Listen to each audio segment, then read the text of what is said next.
अगर कोई मुझसे कहे कोई नया काम तुमको 6 महीने में करना है, तो मैं अपना 4 महीने लगभग उसको सीखने में व्यतीत करूंगा और 2 महीने में वो काम करके दिखा दूंगा।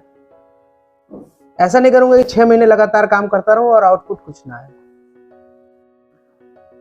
समझ में कि नहीं?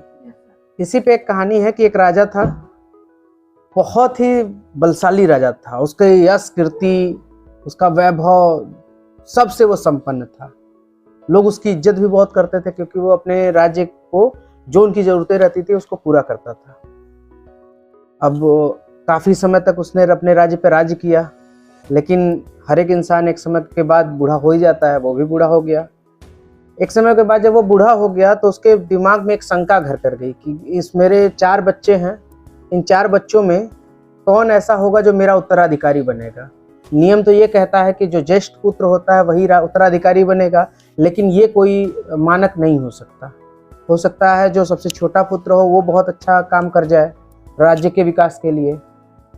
काफ़ी वो बहुत परेशान रहने लगा कि कैसे मैं अपने उत्तराधिकारी की खोज करूं। तो उसने अपनी जो शंका थी उसको अपने महामंत्री के साथ जाहिर की और उनके जो और भी लोग थे जो एक राज्य के स्तंभ होते हैं उनके बीच में ये बात कही कि कैसे किया जाए। तो उन्होंने भी अलग अलग सुझाव दिए, लेकिन कोई सुझाव उनको ऐसा नहीं लगा जो उनके उस योग्य उत्तराधिकारी के खोज को पूरा कर सके। एक दिन राजा बहुत बीमार हो गए, अपने बेड पे आ गए। पूरे जो राज्य के सभी चिकित्सक थे जो उनके देखभाल में लग गए। अब राजा को ये एहसास हो गया था कि अब मैं ज़्यादा दिन तक चलूँगा नहीं, तो अब बहुत ही यथाशीघ्र जितनी जल्दी हो सके मैं अपने उत्तराधिकारी की घोषणा कर दूं।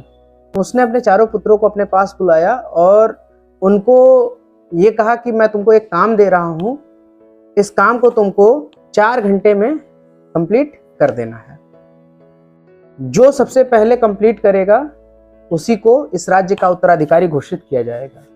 राजा उठ नहीं सकता था अपनी जगह से, तो उसने अपने जो उनके सेवक थे उनको भेज के 4 मोटे मोटे लकड़ी के लट्ठे मंगवाए और 4 कुल्हाड़ी मंगवाई। और कुल्हाड़ी ऐसी कि वो अच्छे से काटा न जा सके, उसका एकदम जो शार्पनेस है वो एकदम खत्म हो चुका था। फिर उसने क्या किया कि सारे जो बच्चे थे उनको एक एक कुल्हाड़ी, एक एक लकड़ी का लट्ठा दे दिया। बोला इसको काटो, काटना स्टार्ट करो, जो जल्दी काट देगा वो उसको इस राज्य का उत्तराधिकारी घोषित कर दिया जाएगा।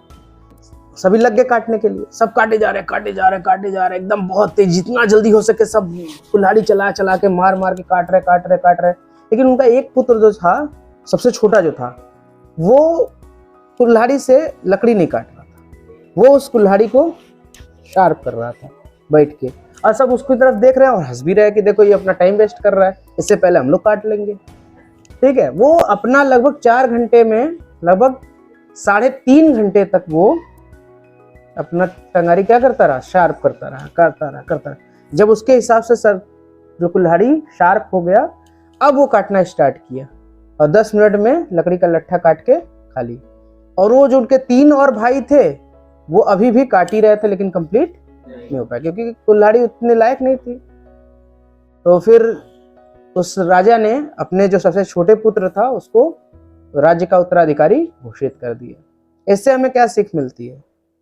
इससे हमको ये सीख मिलती है कि हमें अगर कोई काम करने के लिए कहा जाए तो पहले उस काम में उपयोग होने वाले जो टूल्स हैं उसकी शार्पनेस को चेक करना चाहिए और सारा का सारा ध्यान पहले उस कार्य में उपयुक्त होने वाले जो टूल्स हैं उसके लिए लगा देना चाहिए। जब वो चीज़ तुम सीख लोगे तो आसानी से कर लोगे। इसी तरीके से तुम लोग का जैसे बोर्ड का एग्जाम होता है, अब साल भर तुम लोग क्या पढ़ते हो, तो उस बोर्ड के एग्जाम में आने वाले क्वेश्चंस, तो पहले वो टूल्स हो गया ना, पहले उसको एकदम बढ़िया से लगाओगे, फिर उसको जब लगा लोगे बहुत अच्छे से पढ़ लिया, आप जाके आराम से 2 घंटे के जो भी 3 घंटे का पेपर होता है उसमें अपना दे लोगे पेपर, उससे कम ही टाइम में लगा लोगे। समझ में कि नहीं?